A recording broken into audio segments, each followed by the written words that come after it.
ઉત્તર ગુજરાત બાદ આણંદમાં પણ હવે કેનાલનો કકળાટ શરૂ થઈ ગયો છે। તારાપુરના ટોલ ગામે કેનાલ ઓવરફ્લો થતા પાણી ખેતરોમાં ફરી વળ્યા।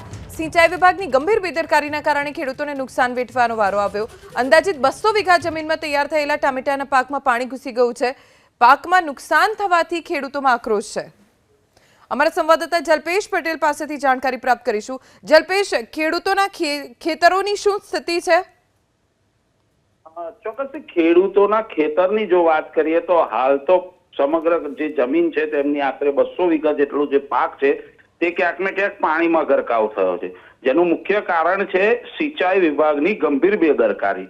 સિંચાઈ વિભાગની ગંભીર બેદરકારીના કારણે અવારનવાર જે કેનલ છે તે કેનલ ઓવરફ્લો થતી હોય છે અને ત્યાં આસપાસ વસતા દરેક ખેડૂતોને જે રાતા પાણીએ રડવાનો વારો આવતો હોય છે।